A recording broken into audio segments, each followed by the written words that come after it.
तो देखो आज यहाँ पर और एक नई मनोज शुरू करना, उससे पहले मैं एक छोटा सा बात कहूंगा, प्लीज ध्यान से सुनना। मैं चाहता हूँ कि आप सभी लोग मेरे इस चैनल में वीडियो को हाइप कर दो, क्योंकि अगर हाइप करोगे तो चैनल में थोड़ा सा एंगेजमेंट आएगा, वीडियो वायरल होने का चांस ज्यादा रहता है। तो बिना किसी टाइम इसका भी एक्सप्लेनेशन की तरफ बढ़ेंगे। तो आज मैं एक नई मनोज एक्सप्लेन कर रहा हूँ। और देखो आप लोग बताए, उससे पहले मैं बता देता हूँ कि ये मनवा का इंग्लिश वर्जन है और उसी इंग्लिश वर्जन को डिट्टो कॉपी करके डाउनलोड करके हिंदी में कर दिया गया है, मतलब वो रिकैप है। यहाँ पर देखो ये मनवा 6-7 घंटे का वीडियो होगा और वो लोग सिर्फ 2 घंटे में पूरी मनवा को खत्म कर दिया। तो आप लोग समझ सकते हो कितनी ज्यादा कट छट उन लोगों ने किया है। तो फिर मैं पूरी डिट्टो डिटेल में बनाऊंगा। आप लोगों को तो पता है कि मैं कैसे डिटेल में वीडियो बनाता हूँ, तो ठीक मैं वैसे बनाऊंगा। अगर आप लोगों को अच्छा लगता है प्लीज यार लाइक कमेंट शेयर सब्सक्राइब करना और नेक्स्ट एपिसोड के लिए कमेंट करना। और आप लोगों के पास अगर कोई नया मन हो तो मुझे सजेस्ट जरूर करना। तो चलिए शुरू करते हैं। तो कहानी शुरू होते हम लोग एमसी को देख पाते हैं, जो कि अभी एक हॉस्पिटल पर एडमिट है और उसी हॉस्पिटल में एक फूल जो है गिरकर उसके जैसे चेहरे पर टच करता है, वो अचानक से एकदम झाग जाता है।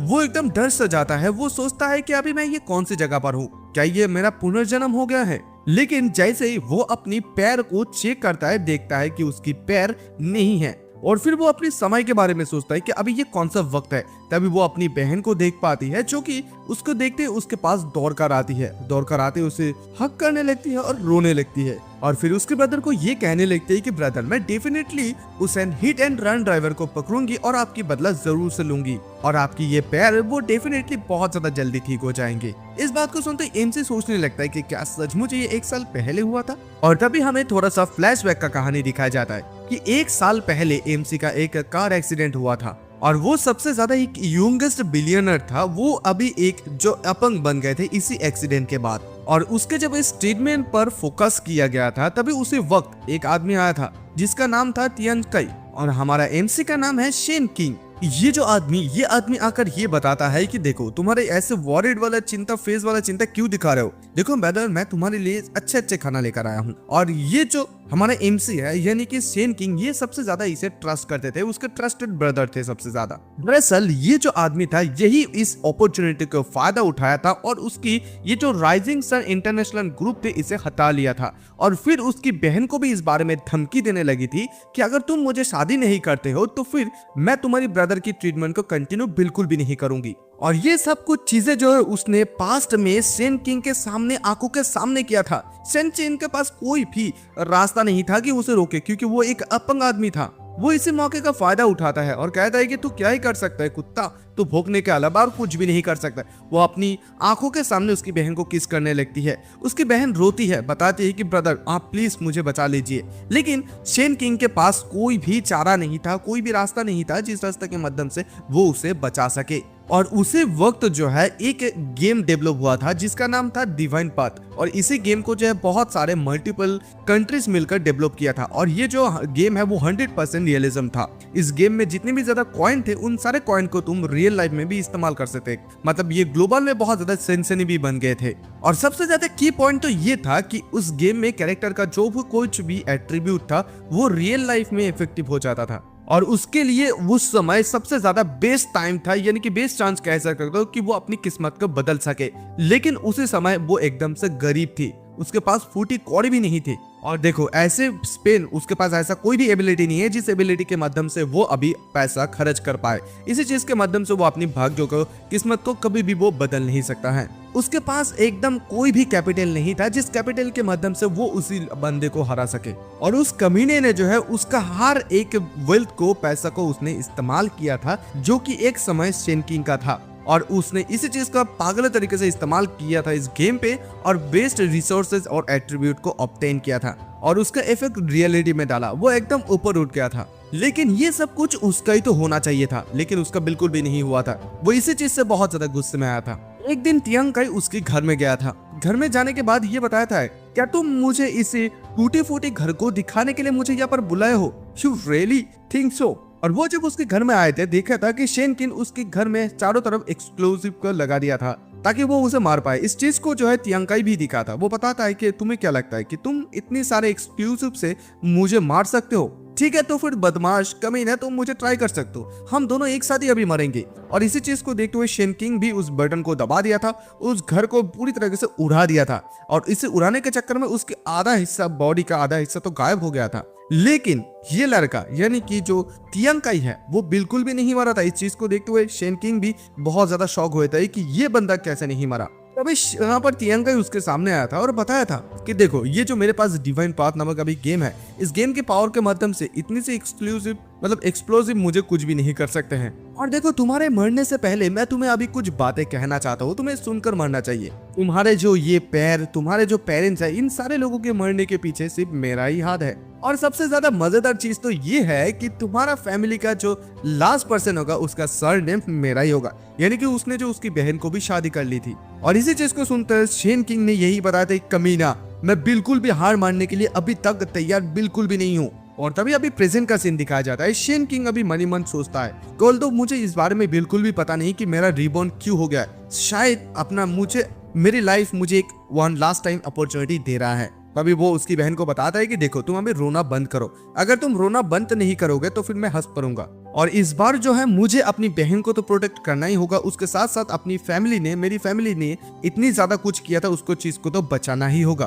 उसकी बहन बता दी कि ठीक है मैं बिल्कुल भी नहीं रोऊंगी। और फिर शेन किंग ये भी मनी मन सोचता है कि मैं उस कमीने को पीस पीस करके काट डालूंगा। लेकिन अभी सबसे ज्यादा ऑलरेडी बड़ा फैक्ट ये है कि उसका डिसेबिलिटी, वो ये सब कुछ चीजें अभी कैसे कर सकता है। लेकिन तभी उसे ये डिवाइन पैथ गेम के बारे में याद आता है, क्योंकि ये सिर्फ अभी अभी लॉन्चिंग होने वाला है, मतलब लॉन्च हुआ है और लोगों को जो है इसकी एबिलिटी के बारे में 1 महीने के बाद उस पता चलेगा। और ये उसे लगता है कि ये जो मंथ है, ये मंथ उसकी अभी बहुत बड़ा अपॉर्चुनिटी दे सकता है ये मंथ। और अभी तक उसके जो पैसा है बिल्कुल भी उसकी पैसा को फ्रीज नहीं किया गया है और उसे इसी वजह से इमीडिएटली एक्ट तो करना ही होगा। वो ये सब कुछ चीजें सोच ही रहा था, तभी उसकी बहन बताती है कि ब्रदर आपका पैर दर्द कर रहा है क्या, अब इसी वजह से आपकी मुंह को ऐसे फुला रहे हैं, मैं क्या डॉक्टर को बुलाने के लिए जाऊँ। वो जैसे जाने वाले होते हैं, शेन किंग उसके हाथ को पकड़ता है और बताता है कि वेट, मुझे कुछ अर्जेंट काम है जो कि तुम्हें करना है। उसकी बहन कहती है कि क्या है वो।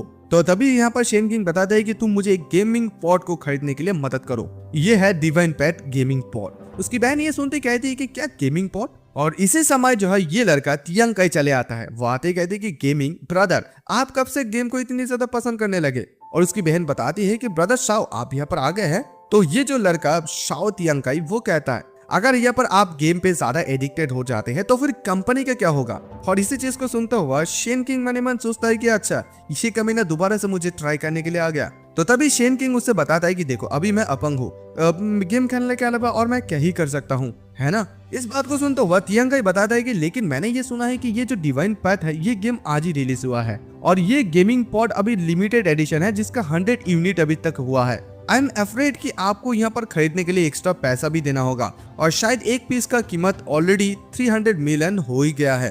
तभी इस बात को सुनता हुआ शेन किंग बताता है कि देखो पैसों का कंट्रोल तो अभी तक मेरे पास है ना। इवन अगर ये 330 बिलियन होगा फिर भी मैं इसे लूंगा। इस बात को सुनती है और उसकी बहन कहती कि ब्रदर आप ऐसा क्यों कर रहे हैं। तो तभी तियांग काई कहती कि ऑलराइट डोंट वरी ब्रदर, मैं आपके लिए जरूर से इसे खरीद कर लाऊंगा। इस बात को कहते हुए मनी मन तियांग काई सोच लेती कि गुड, तुम अभी अपना गेम को एंजॉय करो और इसी समय को मैं कंपनी को कंट्रोल करने के लिए लगा दूंगा। और फिर वो कहता है कि ब्रदर किंग आप अपनी गेमिंग को एंजॉय कीजिए, मैं कुछ ही समय के बाद आपको इस गेमिंग पॉड को भेज दूंगा और डोंट वरी आपको कंपनी के बारे में कोई भी चिंता करने की जरूरत नहीं है, लिटिल लॉन्ग और मैं मिलकर इसे कवर कर लूंगा। लिटिल लॉन्ग मतलब यहाँ पर शेन किंग की बहन के बारे में बात करते। वो जैसे उसकी बहन को लेने वाले होते हैं तो शेन किंग उसकी बहन को उसके पास लेकर आती है और बताती है कि लिटिल लॉन्ग आज मेरे साथ ही रहेंगे, मैं ये चाहता हूँ कि वो आज मेरे साथ और भी ज्यादा समय बिताए। तो अपने गंदे हाथों से मेरी बहन को छूना चाहता है, अगर ये तुझे करना है तो तू मेरी लाश के ऊपर से जाके इस चीज को कर सकता है। फिर यहाँ पर तियांग काई कहते कि ठीक है, ये कहते वो बाहर निकल जाता है। लेकिन बाहर निकलते तो मनी मन बहुत ज्यादा उन सारे लोगों के ऊपर गुस्सा होने लगे जिन सारे लोगों को उसने इसे मारने के लिए बताया था। और वो अभी ये भी कहता है कि नेक्स्ट टाइम मैं ये जरूर करूंगा कि एक टैंकर ट्रैक से इसे मार डालूंगा अगर वो इस वक्त नहीं मरता है। फिर यहाँ पर शेन किंग उसकी बहन को बताने लगता है कि लिटिल टोंग तुम हर एक पैसा को जो है मेरे गेम पे ट्रांसफर कर दो। उसकी बहन कहती है कि क्यों। और वह उसकी साथ साथ शेन किंग ये भी बताता है कि देखो यहाँ पे ये मत पूछो, तुम जस्ट कंपनी के हर एक स्टॉक को भी अभी सेल कर दो। इस बात को सुनती है उसकी बहन कहती कि ब्रदर क्या आप बीमार हो गए या कुछ और हो गए। इसको बात को सुनता हुआ शेन किंग कहते कि नहीं, मैं बिल्कुल भी अभी बीमार नहीं हुआ हूँ। मैं यहाँ पर कुछ ज्यादा बड़ा करना चाहता हूँ। और 3 घंटे के बाद वो गेमिंग पॉड उसके पास चले आता है और उस गेमिंग पॉड को उसने 500 मिलियन से खरीदा है। और फिर वो जैसे उस गेम के अंदर डिवाइन पेथ के अंदर चले जाता है, वो कहते हैं कि मैं अभी आ रहा हूँ। और जैसे वो इसे एक्टिवेट करता है वो उसके अंदर चले जाता है और फाइनली जैसे उसके अंदर चले जाता है वो फ्रीली अभी मूव कर सकता है और उसकी अपनी लेग को भी अभी महसूस कर पा रहा है, जो कि एकदम रियल लगता है। और फिर उसे उसकी नाम को चूज करने के लिए कहा जाता है। फिर उसकी नाम यहाँ पर चूज किया जाता है चाओ जियू वांग। और फिर उसके बाद उसे उसका क्लास को भी चूज करने के लिए कहता है। और फिर उसको जो अपनी प्रीवियस लाइफ के बारे में याद आता है, क्योंकि प्रीवियस लाइफ में ऐसे बहुत सारे ऑप्शंस थे, warrior, maker, ranger, assassin, priest, knight and summoner. और इस बार भी वो उसी क्लास को चुनना चाहता है जिस क्लास को उसने लास्ट टाइम चुना था, जिस क्लास के साथ वो बहुत ज्यादा फेमिलियर है। यानी कि वो यहाँ पर सक्सेसफुली जो है रेंजर की क्लास को चुन लेता है, जो कि एक बो यूजर होता है। और उसे ये चीज देखते उसे पता चल जाता है कि लास्ट टाइम उसने जैसे देखा था एग्जैक्ट चीज अभी तरह ठीक सेम ही है। अभी नेक्स्ट स्टेप ये है। और हालांकि अभी वो एक VIP यूजर है, दैट्स वाई उसे एक नया चीज मिलता है इस गेमिंग पॉड में, जो कि ELF ब्लड लाइन होता है। उसका कुछ इसमें इफेक्ट मिल जाता है, जैसे कि 10% एक्यूरेसी, 10% क्रिटिकल रेट, ऐसे बहुत से सारे चीज, प्लस मूवमेंट स्पीड भी मिल जाता है। और अभी वो VIP यूजर होने के नाते उसे और एक चीज मिलता है, जो कि स्पेशल स्किल है बुक रिवर्ट।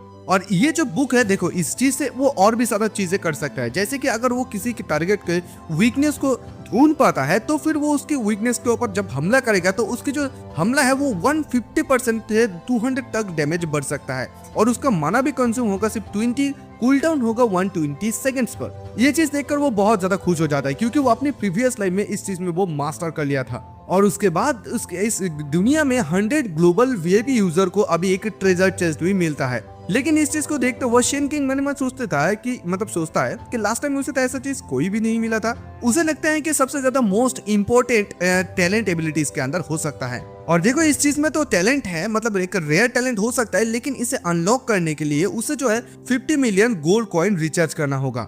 इस बात को सुनते वो एकदम से शॉक हो जाता है कि 50 मिलियन, इसका मतलब होता है 500 मिलियन RMB। RMB मतलब यहाँ पर उन लोगों का जो कोरियन करेंसी होता है, चाइना के करेंसी होता है, ऐसा। और फिर वो ये भी सोचता है कि अगर वो पैसा इस समय वो खर्च नहीं करता है तो वो जो कमीना है उसके पास से हर एक पैसा वो ले लेंगे छीन कर। और ये जो टैलेंट एबिलिटी होता है ये हर एक न्यू प्लेयर को तो मिलेगा ही, लेकिन ये रैंडमली मिलता है, हर एक को अलग अलग चीज मिलता है। और यहाँ तक भी ये भी कहा जाता है जितने प्लेयर जल्दी इस टैलेंट को लेगा उसको और भी ज्यादा रेयर टैलेंट पाने का बहुत ज्यादा चांसेस रह जाता है। और उसकी प्रीवियस लाइफ में उसे जो एडिशनल एक ब्लीडिंग डैमेज इफेक्ट मिला था और इसी चीज ने उसे काउंटलेस बैटल में मदद की थी। और फिर वो 500 मिलियन गोल्ड कॉइन रिचार्ज कर लेता है। तो इस लाइफ में अभी वो कुछ ज्यादा ही स्पेन कर रहा है, तो इसी वजह से वो उम्मीद कर रहा है कि उसे कुछ बेहतर मिल जाएगा। तो जैसे वो ये प्रेस करता है अचानक से उसे एक ऐसा चीज मिलता है जिस चीज का उसे उम्मीद भी नहीं था। वो एक चीज है जो कि है इवॉल्व एवरीथिंग। मतलब सच में एक बहुत ज्यादा शानदार टैलेंट है। फिर उसके बाद सीन के मन मन यही सोचने थी कि ये जो एक ऐसा चीज है डिवाइन टैलेंट एवोल्यूशन, ये कोई ऐसा वैसा चीज नहीं है जिसे तुम 50 मिलियन गोल्ड कॉइन से बहुत ज्यादा आसानी से ले सकते हो।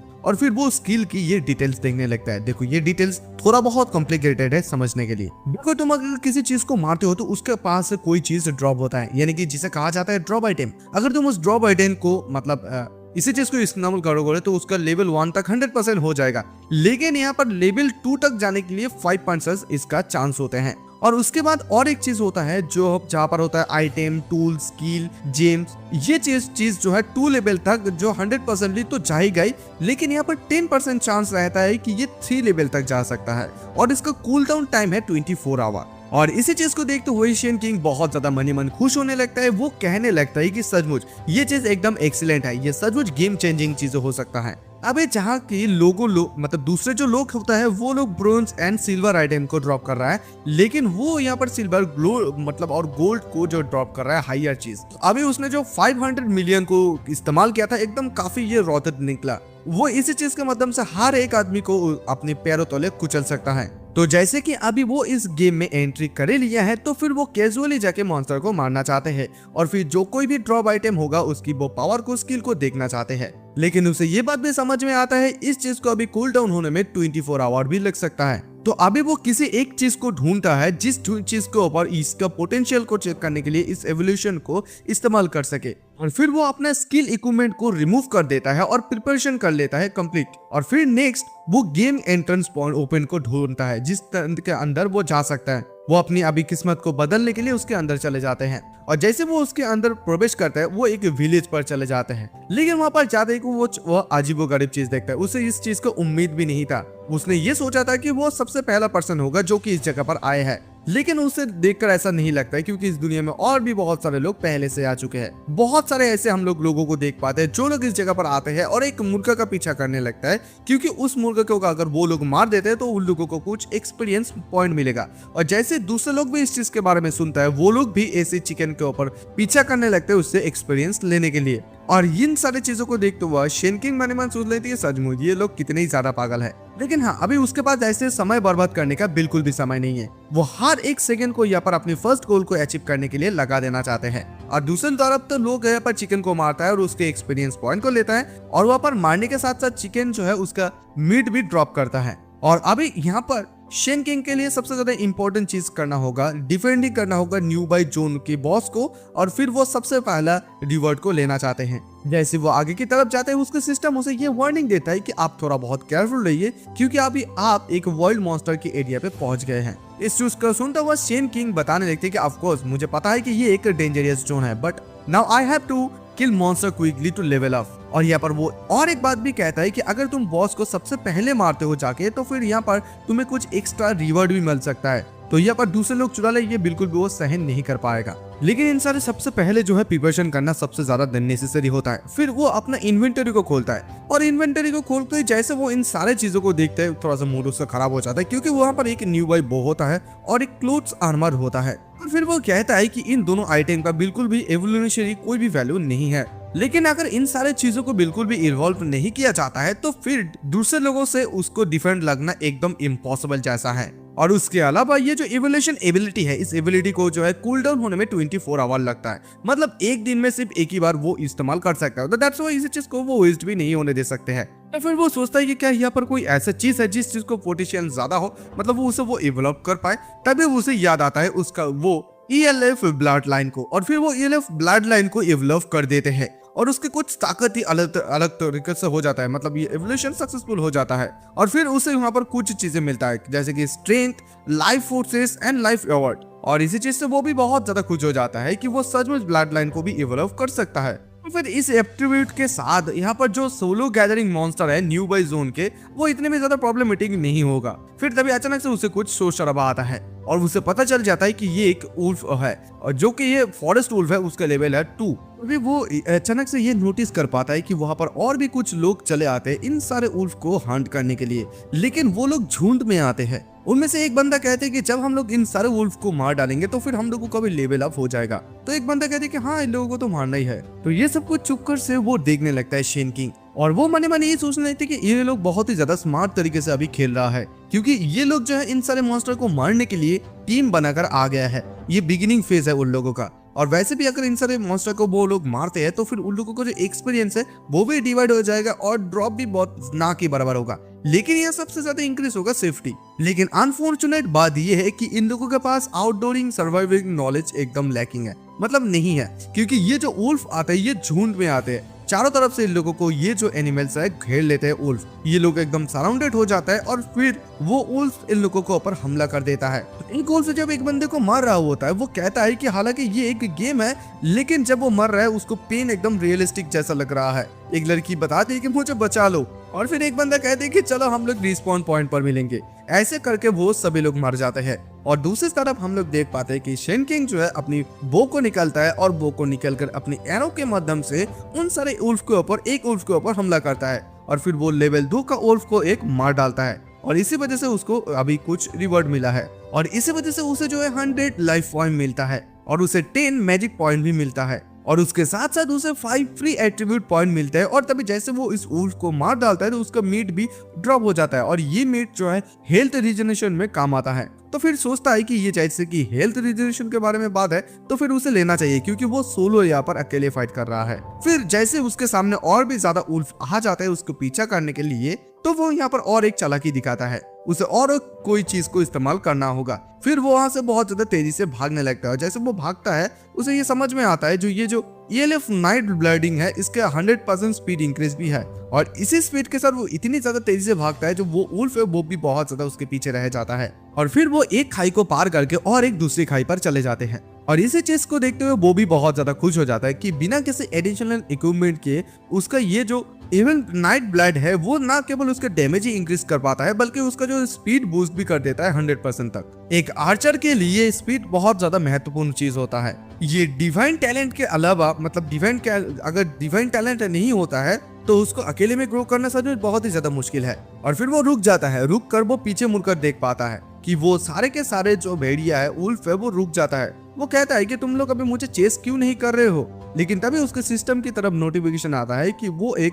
बफेलो जोन पर आ गया है। इसका मतलब ये है कि वो अभी हायर लेवल एरिया पर पहुंच गया है, वहाँ पर बहुत सारे बफेलो रहता है। वो कहता है कि अगर मुझे अच्छे से याद है तो ये जो बफेलो जोन होता है ये लेवल 5 की मॉन्स्टर यहाँ पर रहते हैं। तब अचानक से पीछे से उसे कोई कहती है कि हे हैंडसम। और जैसे पीछे मुड़ता है मुड़ते दिखते यहाँ पर और भी ज्यादा लोग पहले से ही मौजूद है। तो वहाँ पर एक लेडी रहती है, वो कहती है कि क्या तुम हमारी टीम पे ज्वाइन करना चाहोगे, क्योंकि हम लोग यहाँ पर प्रिपेयर कर रहे हैं बफेलो मॉन्स्टर को मारने के लिए। क्या तुम हमारे साथ ज्वाइन करना चाहोगे हैंडसम? हम लोग सर्वर के सबसे ज्यादा पहला लोग है जो लोग हम लोग यहाँ पर आने के सक्षम हुए। अभी एक आदमी एक मेक कहता है वेट, वो हमारे साथ बिल्कुल भी ज्वाइन नहीं कर सकता है, ये लड़का सिर्फ 2 लेवल का ही है।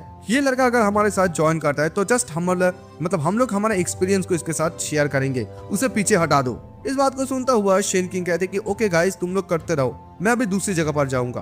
तो तभी और एक जो लड़का रहता है उनमें से वो कहते कि क्या तू पागल हो गया है? तो शेन किंग बताने लगता है कि देखो ऐसे अगर हम लोग वाइल्ड को कैसल को गैदरिंग करते हैं तो ये इनसफिशिएंट होगा, उसके अलावा मैं यहाँ पर लोन वुल्फ को मारने के लिए प्रिपेयर होकर आया हूँ। तो तभी एक बंदा कहते हैं कि देखो उस एरिया जो नेक्स्ट एरिया है वो बहुत भी ज्यादा खतरनाक एरिया है, डेंजरस एरिया है, इवन हम लोगों के लिए भी ये बहुत ज्यादा रिस्की है, तुम वहाँ पर क्यों जाओगे? क्या तुम जानते हो कि अगर मरने के बाद क्या पेनल्टी देना पड़ता है? शेन किंग को तो ये चीज अच्छी तरीके से पता है, लेकिन उसके बावजूद भी वो कहते हैं कि मुझे पता नहीं, क्या आप मुझे बता सकते हैं? अभी वो आदमी कहता है कि सबसे पहले तुम अपने सारे के सारे गोल्ड कॉइन को खो दोगे, उसके बाद इक्विपमेंट डैमेज तो होगा ही। इवन हालांकि ये एक जस्ट गेम है उसके बावजूद भी पेन बहुत ज्यादा रियलिस्टिक लगेगा। और सबसे ज्यादा वर्स्ट पार्ट तो ये है तुमने जो इतनी ज्यादा मेहनत करके एक्सपीरियंस पॉइंट कमाया हो वो भी एकदम आधा हो जाएगा। इस बात को सुनता है वो उसे शुक्रिया अदा करता है और कहता है कि गुड बाय, तुम दोनों यहाँ पर रहो। ये कहते हुए वो वहां से निकल जाते हैं। और तभी ये लड़की कहती है शायद हमें जो है उसे अकेले नहीं जेना देना चाहिए था, क्योंकि ये चीज कुछ ज्यादा ही अकेले में जाए तो खतरनाक हो सकता है। तो वो मैं कहते हैं कि तुम उसके बारे में इतनी भी ज्यादा चिंता मत करो, अगर ये इडियट मरना चाहता है तो फिर उसे मरने दो, हम लोगों को उसे रोकने की कोई भी जरूरत नहीं है। और दूसरी साइड सीन शिफ्ट होता है, हम लोग देख पाते हैं कि शिन कियन वो उसी बॉस के जगह पर चले जाते हैं। वहां पर जाके वो उसे बहुत ज्यादा हड्डियां मिलता है, खोपड़ी। वो सोचता है इसे देखते ही कि ये शायद वही बॉस का जोन है, और ऐसा मुझे लगता है कि मैं भी यहाँ पर मरने के लिए चले आया हूँ। तो फिर जैसे वो इसी जगह पर पहुंच जाते हैं, वहां पर पहुंचते ही उसे बहुत बड़ा एक स्नेक मॉन्स्टर मिलता है। और जैसे वो उसे मिलता है तो उसके पास एक वीकनेस एक्सपोज वाला स्किल है, वो उसे एक्टिवेट करता है। और जैसे वो एक्टिवेट करता है उसे पता चल जाता है कि जो स्नेक है बॉस जाइंट स्नेक, उसका लेवल अभी 10 है और उसका वीकनेस है उसकी पीछे यानी कि उसकी नेक में। हालांकि अभी वो यहाँ पर लेवल 2 के साथ आ गया है, लेकिन उसका एचपी भी 210 एचपी है। लेकिन ELF नाइट ब्लड का बहुत ज्यादा शुक्रिया जिसके वजह से उसे एक्स्ट्रा 1000 एचपी मिल गया है। तो इसका मतलब टोटल उसका 1200 एचपी हो गया है। अभी उसके इतनी ज्यादा एचपी होने के नाते वो अभी इस मॉन्स्टर से भी ज्यादा एचपी लेकर है अभी। तो फिर उसे इस वजह से कोई भी डरने की जरूरत नहीं है। वो अपने एरो को निकलता है और तभी वो मॉन्स्टर भी उसके ऊपर हमला कर देता है। उस मॉन्स्टर को स्पीड के देखते वो सोचना है कि अच्छा तो फिर वो उसका ऐसा स्पीड है। तो वो ये भी कहते हैं कि तुम्हारा स्पीड से मुझे हिट करना भी बहुत ज्यादा मुश्किल है। और शिन किंग जैसे उसके ऊपर एक एरो से हिट मारता है, उस मॉन्स्टर का स्नेक मॉन्स्टर का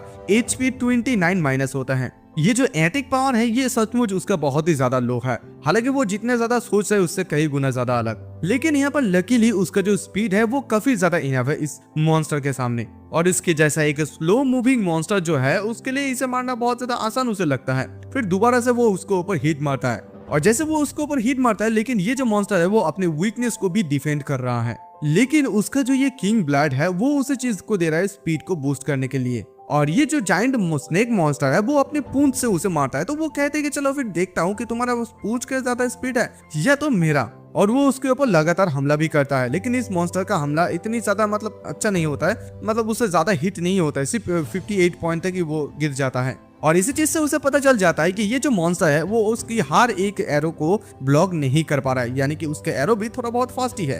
अभी वो जो स्नेक मॉन्स्टर है अचानक से कुछ गैस अपने मुंह से छोड़ने लगता है। उसे पता चल जाता है कि ये एक पॉइजन गैस है और उसे बताया जाता है सिस्टम की तरफ से कि वो पर सेकंड जो है 10 HP अभी खोएगा इस जहर के वजह से। और इसी रेस से अब चलता रहा, मतलब ऐसे रेट में अगर चलता रहा तो फिर वो यहाँ पर सिर्फ 2 या आधा मिनट ही टिक सकता है, ज्यादा देर तक नहीं टिक पाएगा। और वो ये भी देख पाता है कि ये जो स्नेक है उससे दूरी बना रहा है ताकि उन दोनों के बीच में थोड़ा बहुत गैप भी तैयार हो, मतलब तैयार हो जाए। क्लियरली ये चीज दिखाई दे रहा है, ये मॉन्स्टर ये करने की कोशिश करे उससे पास से डिस्टेंस तैयार कर सके और फिर वहां पर उसके HP को वो कम करवाना चाहते हैं और फिर उसे मारना चाहते हैं। और इस चीज को देखते हुआ वो बताता है कि अरे यार तुम मुझे थोड़ा ही बहुत अंडरस्टिमेट कर रहे हो। फिर उसके ऊपर वो और एक एरो मारता है, जिस एरो के मारने के वजह से उसका HP 160 हो जाता है। और सिस्टम उसे ये बता देता है कि वो जो अभी इस एरो से मार रहा है, इस एरो के वजह से हर एक थर्ड एरो जो है वो एकदम क्रिटिकल हिट हो जाएगा। और फिर वो उस मॉन्स्टर को कहने लगता है कि क्या तेरा अभी पसीना छूट रहा है तो मेरे हिट के सामने बिल्कुल भी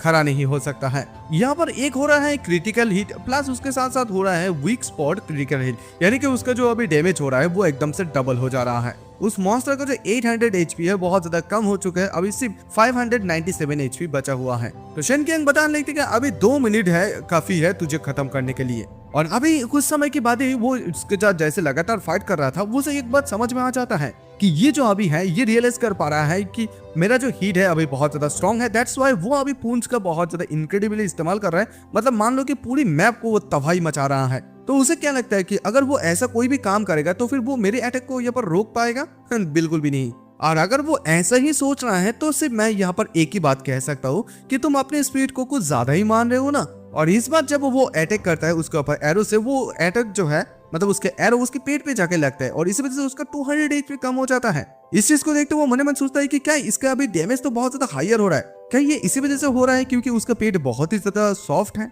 लेकिन हालांकि उसका जो ये बैक नेक है वो उसके वीक पॉइंट है, लेकिन वीक पॉइंट होने के बावजूद भी उस जगह को जो है स्कल से जो है प्रोटेक्ट किया जा रहा है। दैट्स व्हाई इतनी ज्यादा डैमेज उसे नहीं मिल रहा है। तो अभी उसे समझ में आ जाता है कि उसे क्या करना होगा। तो इसी तरीके से ये चीज से वो बहुत ज्यादा आसानी से उसे तेजी से फिनिश कर सकता है। लेकिन जैसे वो उसे मारने ही वाला होता है वो मॉन्स्टर हंसने लगता है उसे देखते हैं और तभी अचानक से वो देख पाता है कि ये जो पहाड़ है, मतलब जिस गुफा के अंदर वो लड़ाई कर रहा है उसमें से पत्थर नीचे गिरने लगता है, वो गुफा तोड़ने लगता है। वो जैसे तैसे पीछे भाग जाता है और वो मॉन्स्टर एकदम ऊपर की तरफ उठ से जाता है। शेन किंग बताने लगते कि ये लड़का मतलब ये जो आदमी है मॉन्स्टर है, ये सिर्फ मुझे अब बचाने मतलब खुद को बचाने के लिए मेरे ऊपर हमला नहीं कर रहा है, बल्कि वो इस जगह को कोलैप्स करवाने के लिए, इंपैक्ट करवाने के लिए, क्रिएट करने के लिए भी हमला कर रहा है अपनी स्नेक से, मतलब पूंछ से। और ये मॉन्स्टर दोबारा से जो है अपना पॉइजन फैलना शुरू कर देता है और इसी वजह से अभी पॉइजन का हालत उसका इतना होता है कि 200 HP पर सेकेंड जाएगा। मतलब समझ पा रहे हो ना, 200 नहीं सॉरी 20 HP।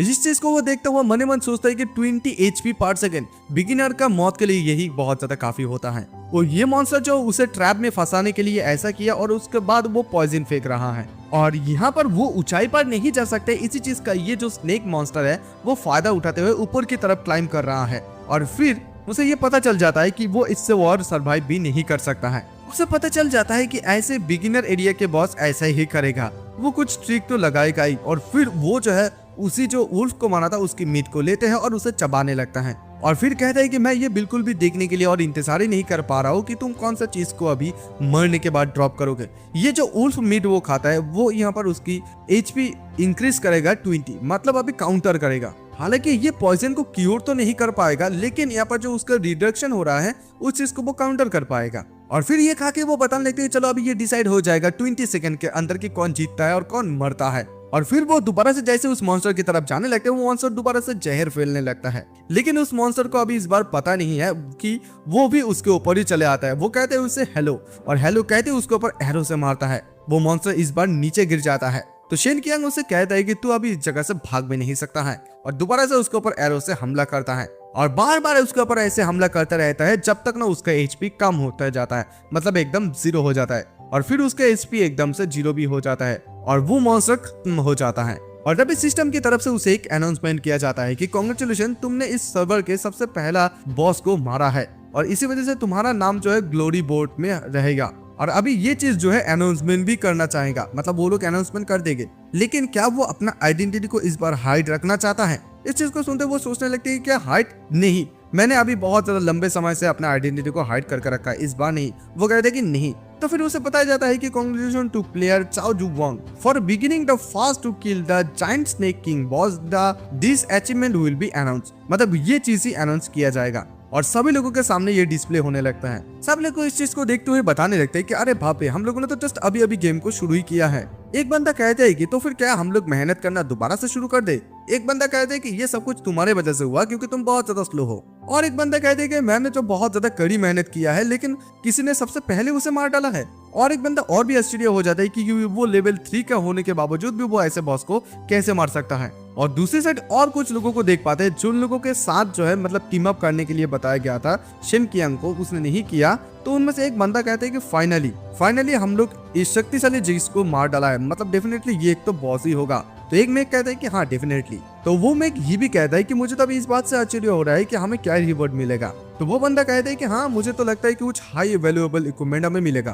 और ये कहते हुए मन मन सोच रहे थे कि हम लोग तो लड़कियों को देखभाल करने के लिए बहुत ही ज्यादा प्रोफेशनल है और मुझे तो लगता है कि ये जो लड़की है वो हमारी अभी तारीफ करने वाले है। उसकी लाल टपकने लगता है, लेकिन तभी अचानक से उन लोगों के सामने भी ये अनाउंसमेंट आ जाता है और इस चीज को देखते हुए वो लोगों का फेस तो एकदम जोकर जैसा हो जाता है। वो चिल्लाता है और कहता है कि हम लोगों से ज्यादा कौन इतनी ज्यादा शक्तिशाली हो सकता है और ये लड़का पर्सन चाओ जू वांग कौन हो सकता है। और शेन कियान जो है उसको कांग्रेचुलेशन किया जाता है और उसको जो एक्सपी अभी 1.5x मिल जाता है और उसका लेवल भी अभी 7 हो जाता है। वो सोचता है कि एकदम 5 लेवल जाम, मतलब हाई रिस्क के साथ साथ हाई रिवॉर्ड भी, टोटली ये रोटेट है। और उसके साथ साथ उसे 30 अनसाइन एट्रीब्यूट पॉइंट भी मिलता है। और फिर उसके बाद वो हर एक चीज को देख पाता है कि उसको अभी क्या क्या मिला है, अटैक पावर, स्ट्रेन कितना, एजिलिटी कितना, स्पीड कितना, मतलब सब कुछ चीजें। तो ये जो अभी उसे चीज मिला है तो एक एशिशियन एंड रेंजर के लिए बहुत ज्यादा बढ़िया चीज होता है क्योंकि उसके अटैक के साथ साथ उसकी मूवमेंट स्पीड को भी बहुत ज्यादा तेज कर देता है। और अभी उसका जो करंट एचपी है वो एक वॉरियर से भी ज्यादा हो गया है, मतलब वो अभी अपने आप को एक टैंक कह सकता है। Perfect start.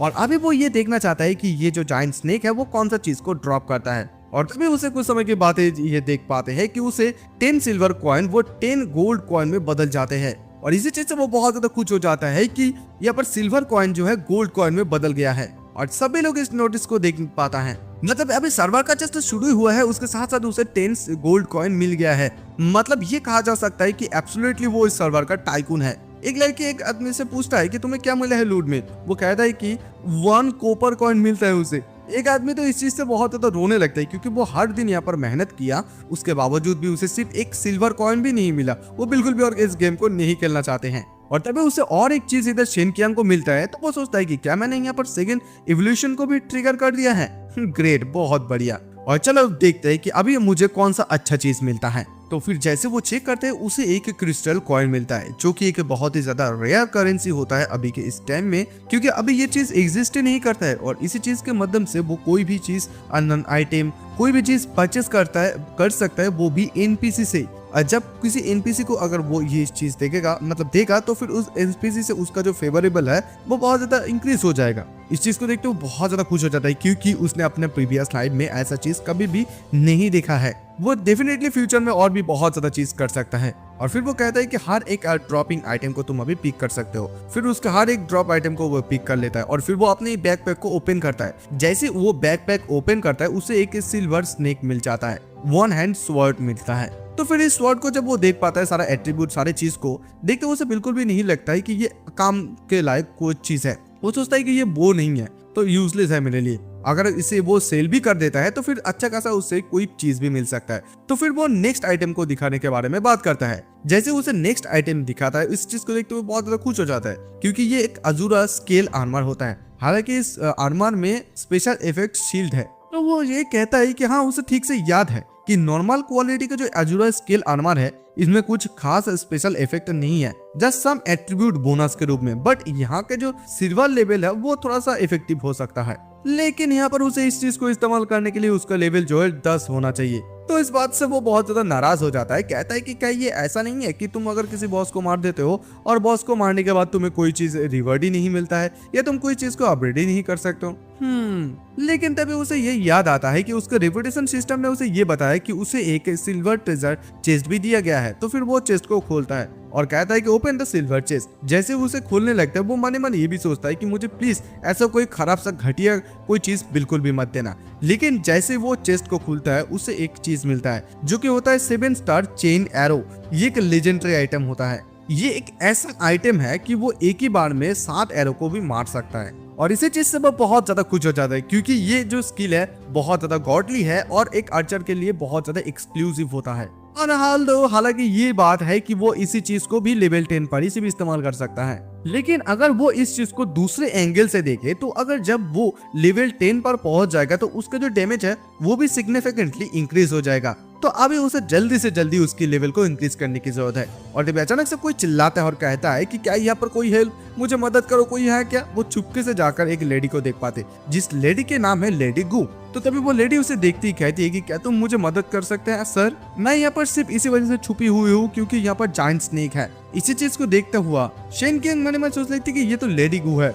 ये एक ऐसा रूमर्स है जो ये जो एनपीसी है, मतलब ये लेडी एक एनपीसी है। रूमर्स ये है कि वो छिपी हुई क्विस्ट देते हैं प्लेयर को। तो फिर वो कहता है कि मैंने जो है उस जायंट स्नेक को टेक कर लिया है, तुम अभी बाहर आ सकते हो। लेकिन तभी वो लेडी कहती है कि लेकिन मेरी पैर अभी इंजर्ड है सर, क्या प्लीज आप मुझे कैरी करके बाहर तक ले जा सकते हैं। तो फिर उसके पास और कोई चारा नहीं होता है, शर्माते हुए उसे लेकर बाहर आ जाते हैं। वो लेडी कहती है कि आपका बहुत ज्यादा शुक्रिया, अगर यहाँ पर आप नहीं रहते तो शायद आज मेरा खत्म वहीं पर हो जाते।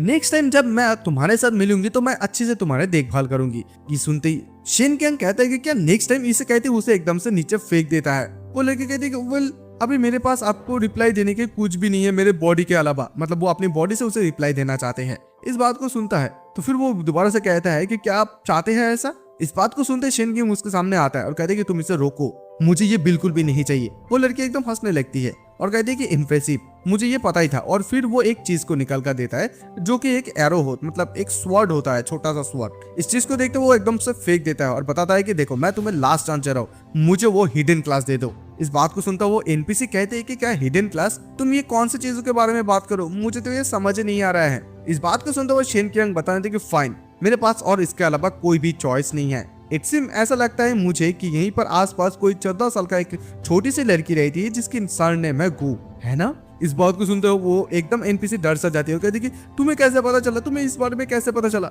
और फिर कहती है कि ठीक है मैं तुम्हें मदद करूंगी अभी उस हिडन क्लास पाथ को ढूंढने के लिए, यानी कि अनलॉक करने के लिए। इस बात को सुनता हुआ शेन कियांग मुझे बताता है कि अगर तुम इस चीज को सबसे पहले कर लेते तो फिर तुम्हारा प्रॉब्लम क्या होता यार। फिर वो जो लड़की है एनपीसी वही पर वो डांस करने लगता है। वो ये डांस इसी वजह से करते लगता है क्योंकि वो उस पाथ को खोलना चाहते हैं और फिर डांस करने के बाद ही उस पाथ को भी वो खोल देता है। तो जैसे ये चीज तैयार हो जाता है वो लड़की एनपीसी ये बताने लगती है कि ये जो है हिडन क्लास ट्रायल है, जैसे तुम इस चीज को पास कर लोगे तुम हिडन क्लास में पहुंच जाओगे। और इस बात को सुनता हुआ शेन कियांग मतलब कि नॉट बैड, तुम्हारा बहुत ज्यादा शुक्रिया। तभी वो लड़की बताती है कि नहीं मुझे इतनी जल्दी भी कि थैंक यू मत बोलो। इस बात को सुनते वो एकदम से शॉक हो जाता है कि क्यों, ऐसा क्यों। तभी उसे अचानक से सिस्टम में ऐसा कुछ चीजें देखता है जिस चीज से वो बहुत ही ज्यादा घबरा जाता है क्योंकि वो एक शैडो हंटर ट्रायल पर जाता है। उसका डिफिकल्टी लेवल ये है कि अगर वो एक बार इस चीज में फेल्ड हो जाता है तो परमानेंट के लिए उसे डिस्क्वालीफाई कर दिया जाएगा। इस चीज को सुनते वो देखते कहने की डायरेक्ट हार्ड लेवल, सिर्फ एक चांस। वो बताने लगते कि हे तुमने यहाँ पर शायद कोई ना कोई गड़बड़ कर दिया है क्योंकि मैं जस्ट 7 लेवल का हूँ, I should be doing normal और beginning level, this difficult level will kill me. और वो अपने पैर को जब हिलाने की कोशिश करता है तो वो देख पाता है कि उसकी जो पैर भी है वो भी यहाँ पर इस सील में मैजिक स्किल में फंस गया है, वो बिल्कुल वहां से मूव नहीं कर पा रहा है। इस बात को सुनते वो एनपीसी कहने लगे तुम्हारा इतनी हिम्मत कैसे हुआ कि तुम मेरी बेटी के ऊपर अपना नजर डाले हो, तुम्हारा ये एंड है। मतलब ये जो लेडी गू है उसका जो फेवरेबिलिटी है उसका डिक्रीज होकर 0 हो जाता है। इस चीज को देखते हुआ शेन कियांग मन ही मन सोचता है कि वेट, इसका फेवरेबिलिटी जो है इंक्रीज होने के बावजूद डिक्रीज हो गया है, तो सबसे ज्यादा करेक्ट वे जिस वे से मैं उसके साथ से इस चीज को खुलवा सकता था वो था कि फेवरेबिलिटी, मतलब उसके पास से सबसे पहले उसका विश्वास को मतलब लेना होता है, उसके बावजूद ही तुम ये कर सकते हो। और तभी वो देख पाते हैं कि वो पोर्टल भी अभी धीरे धीरे खुलने लगता है। अभी उसके पास और कोई भी रास्ता नहीं है जिस रास्ते के माध्यम से अभी वो पीछे हट सकता है। वो लेडी एनपीसी उसे ये कहती है कि देखो अभी ये तुम्हारे ऊपर डिपेंड करता है कि तुम पास हो जाओ या फेल हो जाओ। और इसी बात को सुनते हुए शेन कियांग उसे कहता है कि बेहतर होगा कि तुम नेक्स्ट टाइम मुझे अंडरएस्टिमेट मत करो, जैसे मैं इस जगह से बाहर निकल आऊंगा मैं तुम्हारी बेटी को ढूंढ लूंगा। ये कहते वो अंदर से चले जाते हैं और जैसे अंदर चले जाते हैं तभी हम लोग देख पाते हैं कि वो आसमान से एकदम से नीचे गिर जाता है। वो एक रेत भरी एरिया में गिर जाता है। वो नीचे गिरते ही कहते हैं कि ये कौन सा जगह है, ये तो एक सैंड वाली जगह है, मैं अभी कहाँ पर पहुंच गया हूँ। तभी जैसे उसकी स्क्रीन में विंडो पॉपअप होता है वहाँ पर लिखा होता है कि वो वहाँ पर शैडो हंटर ट्रायल बिगिनिंग में आ जाता है, जिसका फेलियर हो जाता है तो मतलब तो पता ही होता है कि क्या होगा, डिस्क्वालीफाई हो जाता है। इसी चीज को देखते हुए मन में सोचता है कि सच मुझे तो बहुत ज्यादा स्ट्रिक्ट है, इट्स either टाई और पास। और जब अचानक से वो सैंड के अंदर देखता है कि कुछ सींग जैसा चीज बाहर निकल कर आ रहा था। वो सोचता है कि ये कौन सा चीज है। तभी उसकी चारों तरफ ये सींग बाहर निकल कर आता है। वो एकदम से छलांग मार के पीछे निकल जाता है क्योंकि ये एक ट्रायल एनिमी है। और जैसे वो ट्रायल एनिमी बाहर निकल जाता है वो उस एनिमी का जो है वीकनेस को डायरेक्शन करने लगता है। और इस एनिमी का जो वीकनेस है वो उसका वो माउथ है और ये एनिमी जो है लेवल 5 का है। तो वो सोचने लगता है कि हालांकि इसका लेवल कम है वो इतनी ज्यादा भी टफ नहीं होना चाहिए। और फिर वो उस एरो से उस एनिमी को मारता है। जैसे एरो मारता है उस एनिमी का 130 HP माइनस हो जाता है। और जैसे उसे मारता है वो मन ही मन सोचता है कि जैसे लकीली ये जो मतलब मॉन्स्टर है वो जैसे ही बाहर आ जाता है वो एकदम अनरी जैसा खेलता है तो फिर वो उसके ऊपर हिट कर सकता है। तो अगर वो ऐसे हिट करेगा तो बहुत ज्यादा आसानी से उसे वो मार पाएगा। फिर जैसे तैसे वो ऐसे मारने लगते हैं वो मॉन्स्टर ऊपर से उसके ऊपर हमला करता है। तो इस चीज को देखते हुए कहता है वो इडियट, उसके इतने हिम्मत कि वो अभी भी मेरे ऊपर हमला कर रहा है। वो हमला करता है, वो उसे डॉज करता है लेकिन वो उसका इम्पैक्ट बहुत बढ़िया होता है, मतलब ज्यादा होता है। मतलब एक बार अगर ये हिट उसे लगता ना तो वो उसका मतलब काम तमाम यहीं पर हो जाता। और फिर वो मॉन्स्टर एकदम नीचे चले जाता है उस सैंड के अंदर। और वो मन मन सोचता है कि सचमुच ये बहुत ज्यादा परेशान भरा चीज है क्योंकि ये बहुत ज्यादा अंडरग्राउंड चले जाते हैं और यहाँ पर ऊपर में रहकर उसको मूवमेंट को मतलब ट्रैक करना बहुत ही ज्यादा मुश्किल है। और उसे जो लगता है कि ये जो मॉन्स्टर है वो अंडरग्राउंड के बहुत ज्यादा नीचे तक चले जाता है। और जैसे ये मॉन्स्टर बाहर की तरफ आता है तो जस्ट उसे कुछ समय मिलता है, कुछ सेकंड मिलता है रिएक्ट करने का। आई एम नॉट कॉन्फिडेंट कि वो यहाँ पर हर एक अटैक को डॉज कर सकता है। उसे कुछ ऐसे हार्ड सरफेस को ढूंढना होगा जहां पर जाके वो कम से कम अटैक को मिनिमाइज कर सकता है। वो आसपास ढूंढने लगता है कि कोई पत्थर वाला जगह है भी या नहीं। तभी अचानक से उसको दूर में एक टावर जैसा कुछ चीजें दिखता है। तो जैसे उसे वो दिखता है वो उसकी तरफ भागने लगता है। तो वो जैसे आगे की तरफ भागता है अचानक से दोबारा से वो मॉन्स्टर ऊपर की तरफ आ जाता है। और फिर इसी चीज को देखता है वो कहते हैं कि अच्छा तेरे इतने हिम्मत दोबारा से तो आ जाता है मेरे साथ फाइट करने के लिए, चल अभी मैं तुझे बहुत सारे एरो देता हूँ। और बहुत सारे एरो से उसको मूव कर ऊपर हमला करता है। इस बार उसको 130 और 260 HP कम हो जाता है। हालांकि ये जो मॉन्स्टर है ये देखने में तो बहुत ही ज्यादा डिस्गस्टिंग है लेकिन अगर वो उसे अवॉइड करता है तो फिर उसको बहुत ज्यादा आसानी से उसे मार सकता है अगर वो उसकी ब्लो को अवॉइड करता है। तो वो जो मॉन्स्टर है तभी अचानक से सैंड से उसके ऊपर हमला करता है और वो सोचता है कि अच्छा तू हवा पे रहकर मुझे मारने की कोशिश कर रहा है। लेकिन उसके जो सेंस से उसके ऊपर हमला करता है ये मॉन्स्टर, उसके सेंस जैसे ही मतलब आंखों पर और शरीर पर लगता है तो उसका जो विजन है वो एकदम रिडक्ट हो जाता है 50% तक। और उसका जो अटैक करने का हमला होता है, एक्यूरेसी होता है, वो भी 13% तक डिक्रीज हो जाता है। और ये चीज जो है ये चीज मैक्सिमम 10 सेकंड तक ही रहेगा इसका इफेक्ट। और जैसे ये जो कीड़ा है यानी कि ये जो बग है उसके ऊपर ये सैंड फेंक कर मारता है उसको कुछ समय के लिए वो धुंधला धुंधला सा लेने लगता है, मतलब इसका इफेक्ट कुछ ज्यादा तक स्ट्रांग होता है। वो मन मन ये सोचने लगता है कि उसे जल्दी से जल्दी उसी पत्थर के पिलर तक तो पहुंचना ही होगा, फिर उसके पास और कोई तो रास्ता नहीं है। और फिर उसी के आइडिया करके वो पत्थर की डायरेक्शन में जाने लगते हैं और फिर वो जैसे तैसे उस स्टोन तक पहुंच जाते हैं। और वो सोचता है कि नाइस, आई गेस राइट, वो जो मॉन्स्टर है वो अभी नीचे की तरफ जा रहा है, मतलब वो यहाँ पर उसके साउंड को सुनता हुआ इमेजिन कर पा रहा है। और अभी इस बग ने उसके ऊपर ये जो चीज फेंक कर मारा है इस चीज से उसका आंखों में जलन हो रहा है, वो देख नहीं पा रहा है, मतलब सच मुझे बहुत ज्यादा पेन है। हालांकि ये जो मॉन्स्टर है उसका जो अटैक है उसका अटैक थोड़ा बहुत पावरफुल तो है लेकिन उसका जो वीकनेस है वो बहुत ज्यादा ऑब्वियस चीज है। तो अभी वो इस क्षण में चीजों को देखता हुआ, मैंने प्रीवियस ने उसने जो एरो मारा था वो एरो मिस हो गया था और फिर ये जो बग है उसके ऊपर हमला कर रहे हैं, इन सारे दोनों चीजों को देखते हुए वो सिर्फ एक ही चीज को कह सकते हैं, ये जो चीज है ये जो बग है इसका अटैक एक मोशन पर होते हैं। अगर तुम एक बार इसकी पैटर्न को फिगर आउट कर पाते हो तो फिर इसके साथ लड़ना मतलब एक मंकी के साथ खेलना है। और तभी उसका जो ये ब्लाइंडिंग बफ इफेक्ट था वो भी एक्सपायर हो जाता है। तो अभी वो क्लियर से बहुत अच्छे तरीके से देख सकता है। तो फिर अभी उसका समय आ गया है कि वो अभी काउंटर अटैक करे। और फिर वो बाहर निकल आता है और कहते हैं कि हे पतंग, अभी इंसेक्ट तू कहाँ गया है, अभी मरने के लिए बाहर निकल आ जा। तभी वो इंसेक्ट यानी कि वो जो बग है वो एकदम से बाहर निकल आ जाता है। और जैसे वो बाहर निकलता है वो कहते हैं कि तो सचमुच एक वन ट्रैक माइंडेड वाला है, तो बहुत ज्यादा स्टूपिड बग है। और फिर वो जो बग है वो दोबारा से उसके ऊपर ये सैंड स्प्लिट करके मारता है। लेकिन अभी वो इस बार इस पत्थर का जो पिलर है उसकी वो सहायता से अभी वो मूवमेंट कर सकता है, यानी कि वो हवा में अपनी जगह को चेंज कर सकता है उससे बचने के लिए। और फिर वो दोबारा से अपनी एरो से उसके ऊपर मारता है और इस बार भी उसकी HP 260 माइनस हो जाता है उस बग का। और वो बग जब उसके ऊपर हमला नहीं करता है तो वो कहते हैं कि हे तुम अभी अब मेरे ऊपर हमला क्यों नहीं करो, ऐसा मत बिल्कुल भी बताओ कि तुम्हारे ये 2 मूव के अलावा और कोई भी मूव नहीं है,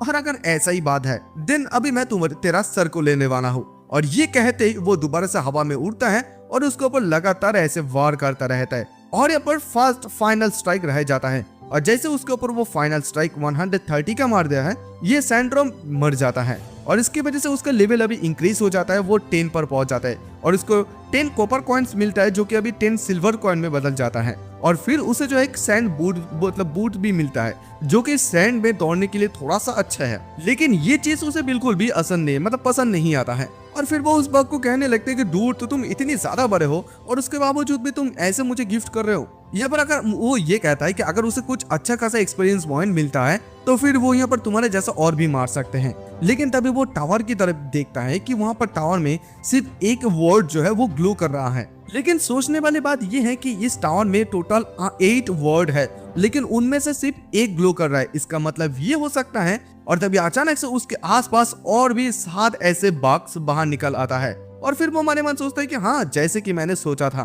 कि उसे इन सारे मॉन्स्टर को मारना होगा उसकी इस लेवल को क्लियर करने के लिए। तो इतने सारे बग्स को वो देखता है और मन सोचने लगता है कि सचमुच अगर ये ट्रायल वाली जगह नहीं होता तो सचमुच ये जगह लेवल ऑफ करने के लिए तो बहुत बढ़िया जगह है। तो अभी के लिए जो है उसको ऐसे ग्राउंड पे रहना बिल्कुल भी सेफ चीज नहीं है, क्योंकि यहाँ पर आसपास 7 बड़े बड़े बग है, तो हर एक कोई भी डायरेक्शन से आ सकता है। तो इससे कोई भी फर्क नहीं पड़ता है कि वो कितनी भी ज्यादा तेज है, वो एक ही बार में इतनी ज्यादा बग को हैंडल तो नहीं कर सकता है। और ये जो बग है वो अटैक करता है तब जब ग्राउंड पर जो कोई भी वाइब्रेशन होता है तब जाके ये जो बग्स है वो अटैक करता है। तो फिर वो मन ये सोचता है कि अभी वो अच्छे 2 डायरेक्शन से मतलब सेफ डिस्टेंस से वो कैसे वाइब्रेशन क्रिएट कर सकता है। अगर वो डायरेक्टली यहाँ पर एरो से शूट करेगा नीचे तो फिर ये पर इम्पैक्ट ज्यादा होगा और ज्यादा मल्टीपल जो बग्स है वो बाहर निकल आएगा। तो इसी प्रकार से इसके पास जो एक सेफ प्लेस है वो भी एकदम डिस्ट्रॉय हो जाएगा। तो फिर उन लोगों को लुभाना होगा और फिर एक के बाद एक को मारना होगा। तभी उसे समझ में आ जाता है, वो अपना इन्वेंटरी को खोलता है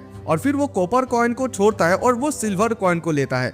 8 सिल्वर कॉइन को ले लेता है क्योंकि कॉपर कॉइन बहुत ही ज्यादा लो होता, मतलब उसका वेट बहुत ज्यादा कम होता है। और फिर वो ऊपर से बहुत से सारे सिल्वर कॉइन्स को नीचे की तरफ फेंक देता है और नीचे जैसे फेंकता है जमीन में वाइब्रेट होता है, एक बग बाहर निकल कर आता है। तो फिर वो ये भी सोचता है कि अगर ऐसे में लड़ू थोड़ा सा खर्चीला जगह जैसा है ये लड़ाई, लेकिन फिर भी वो उसके ऊपर हमला करता है तो माइनस सिर्फ 35 ही होता है। तो वो सोचता है कि इसका पोजीशन बहुत ही ज्यादा सेफ है, लेकिन उसका जो एंगल है उस एंगल में उसके वीक पॉइंट पे मारना एक थोड़ा बहुत इम्पॉसिबल जैसा है।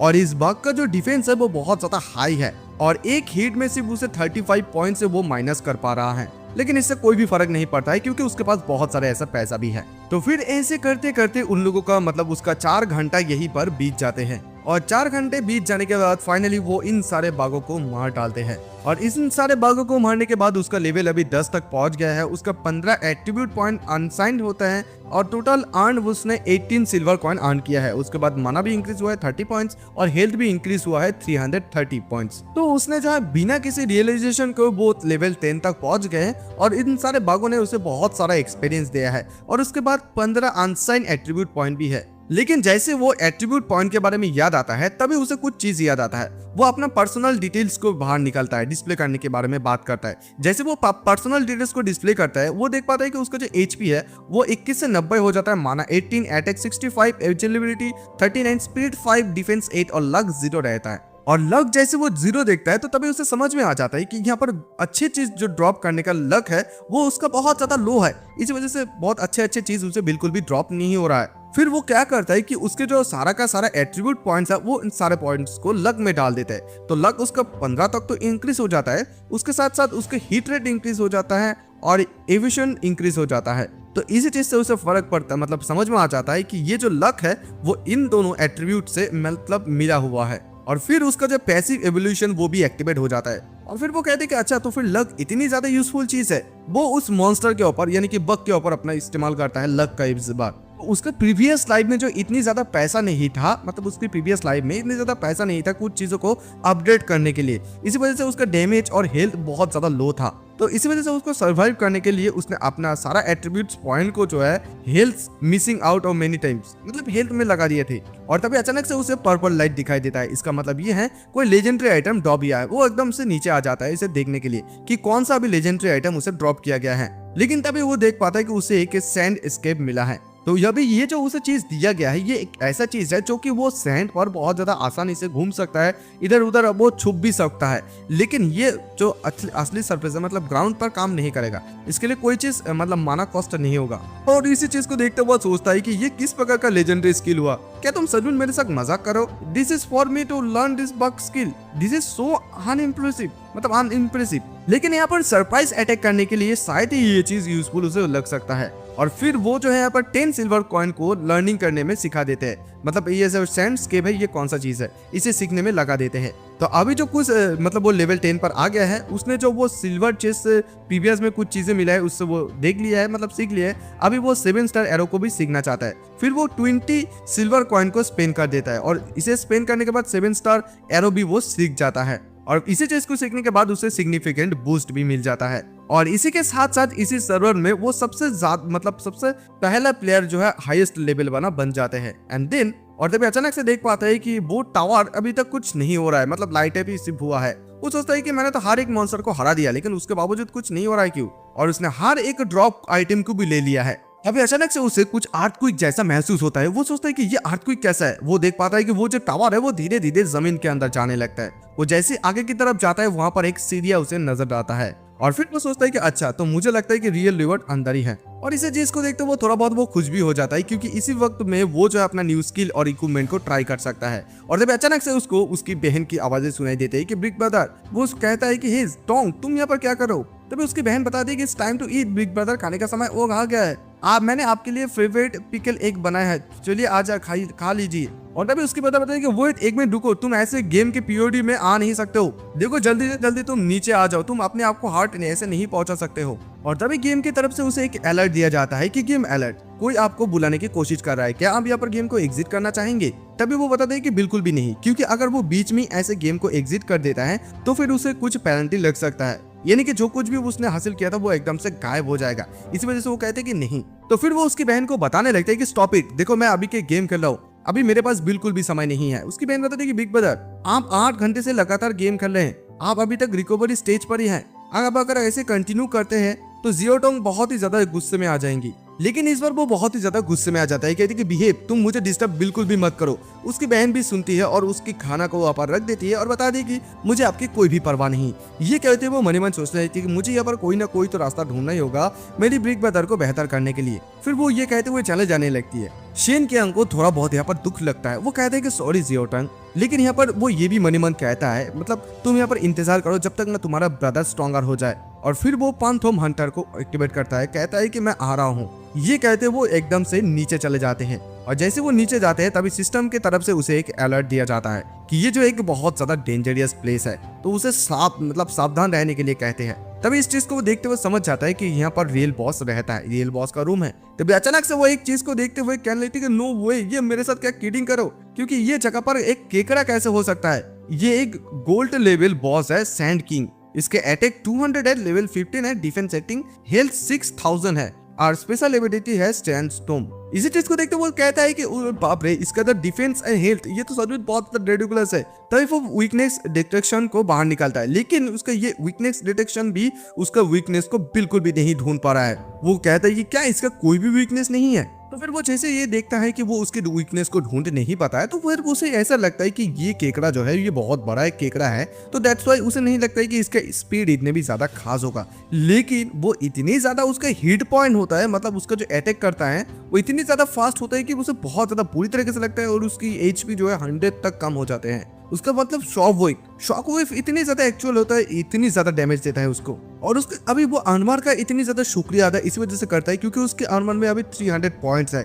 इसकी वजह से उसकी हेल्थ में इतनी ज्यादा असर तो नहीं हुआ है, लेकिन ये जो पेन हुआ है, मतलब अगर तुम एक ट्रक के साथ टक्कर खा जाते हो जैसा पेन होगा, ठीक वैसा ही पेन अभी हुआ है। और इसी पावर को देखते हुए उसे ऐसा लग रहा है कि इसी वजह से इसे जो है गोल्ड लेवल के बॉस कहा जाता है। और अभी उसे बिल्कुल भी नहीं लगता है कि अगर वो जस्ट उसे डॉज करता है तो इसके लिए इनफ होगा। फिर वो कुछ पीछे की तरफ जाता है और उसके ऊपर एरो से हमला करता है। देखता है सिर्फ 1 माइनस होता है। वो सोचता है ये क्या, सिर्फ 1 पॉइंट डैमेज। तो यहाँ पर जब तुम अटैक करोगे तुम्हारा अटैक पावर से जब उसका डिफेंसिव पावर हायर होगा तो फिर तुम्हारा डैमेज जो है ठीक ऐसा ही होगा, 1 पॉइंट जस्ट। तो फिर जैसे वो दोबारा से शॉक वेव देने लगता है तो वो भागने लगता है। सोचता है कि जस्ट मैं अगर जंप करके इसी चीज को डॉज करता हूँ तो इसके लिए ये इनफ नहीं होगा, मुझे यहाँ पर एडवांस स्पीड को इस्तेमाल करना होगा, मुझे यहाँ से भागना होगा, अदरवाइज नहीं तो उसका शॉक वेव से मुझे बहुत ज्यादा हिट लग सकता है। वो इनफ दूरी बना लेते हैं। वो सोचता है कि मैंने इनफ दूरी बना लिया है तो मुझे नहीं लगता है कि अभी उसका शॉक वेव मुझे कोई काम कर सकता है, लेकिन उसका शॉक वेव फिर भी वो देता है और वो इसी चीज से डर के मारे उसी केकड़े के पैर के ऊपर वो उठ जाता है। लेकिन उसे समझ नहीं आता है कि उसके केकड़े के पैर में उठ जाता है। फिर उसे जब तक समझ आ गया है वो केकड़े उसे एकदम हवा में उड़ा देते हैं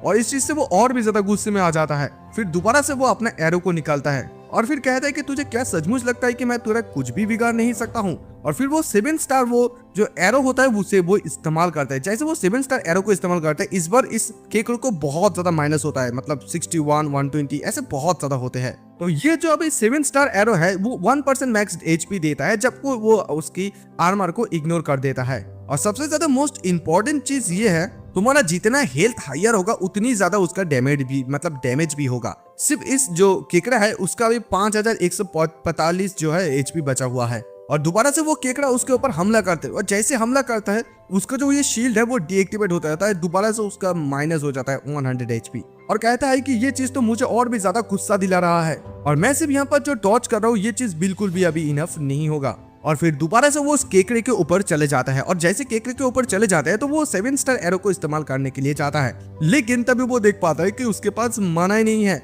उसके पास सिर्फ 32 मना है। वो सोचता है कि डैम इट, मेरे पास तो अभी मना नहीं है। हालांकि ये जो 7 स्टार एरो है ये बहुत ज्यादा स्ट्रॉन्ग है, लेकिन उसके पास इतनी ज्यादा इनफ मना नहीं है कि वो लगातार इसे 2 बार इस्तेमाल कर पाए। और अभी उसे जो 2 पॉइंट का मना मिला है वो सिर्फ ऑटो रिकवरी के वजह से मिला है और उसकी अभी करंट मेंटल स्ट्रेंथ के अनुसार पर मिनट जो है 5 पॉइंट्स वो मना रिकवर कर सकता है। तो एटलीस्ट उसे 2 बार इस्तेमाल करने के लिए और 4 मिनट रुकना होगा। और फिर वो दोबारा से इस केकड़े के ऊपर बहुत ज्यादा गुस्से में आ जाता है। वो कहता है कि क्या ये केकड़े हद से ज्यादा मुझे गुस्सा देने की कोशिश कर रहा है। फिर दोबारा से केकड़ा उसके ऊपर हमला करना चाहता है, फिर वो उससे भाग जाता है और भागता हुआ कहता है कि टू बैड, अगर तुम सच में मुझे ऐसे स्पीड में हमला करना चाहते हो, मुझे चोट पहुंचाना चाहते हो तो तुम्हें और भी 10 गुना स्पीड को बढ़ाना होगा। और तभी अचानक से उसका ये जो वीकनेस है इस केकड़े का वो डिटेक्ट हो जाता है। वो सोचता है कि व्हाट्स गोइंग ऑन, आखिरकार अभी इसका वीकनेस क्यों आ रहा है। तभी उसे समझ में आ जाता है ये जो वीकनेस है ये इसी वजह से अभी बाहर आ गया क्योंकि ये जो केकड़ा है अभी कूदा था और कूदने के वजह से उसका जो ये चीज है वो अभी अंडरग्राउंड था,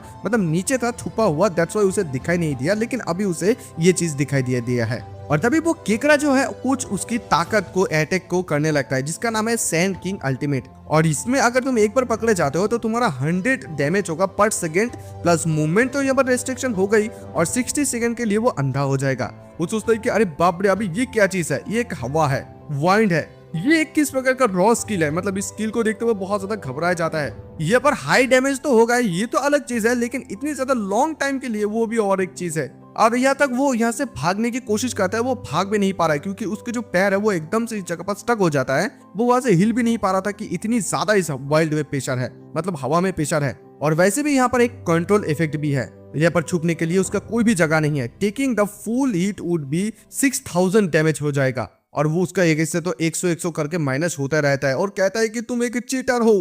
तो गाइस आगे क्या होगा ये देखने के लिए आपको सेकंड एपिसोड तो देखना ही होगा। अगर आप लोगों को सचमुच ये पसंद आया तो please like comment share and subscribe कर देना। मिलेंगे नेक्स्ट एपिसोड में, तब तक के लिए बाय। और अकेले सब करता हूँ तो थोड़ा बहुत समझ सकते हो प्रॉब्लम होता है। अगर आप लोग अच्छे खासा सपोर्ट दिखाते हो तो मैं एक एडिटर भी ढूंढ लूंगा। तो आई होप कि आप लोगों को पसंद आया तो लाइक कमेंट शेयर सब्सक्राइब कर देना। गलत दुख रहा है भाई, 6 घंटे से लगातार वॉइस दे रहा हूँ।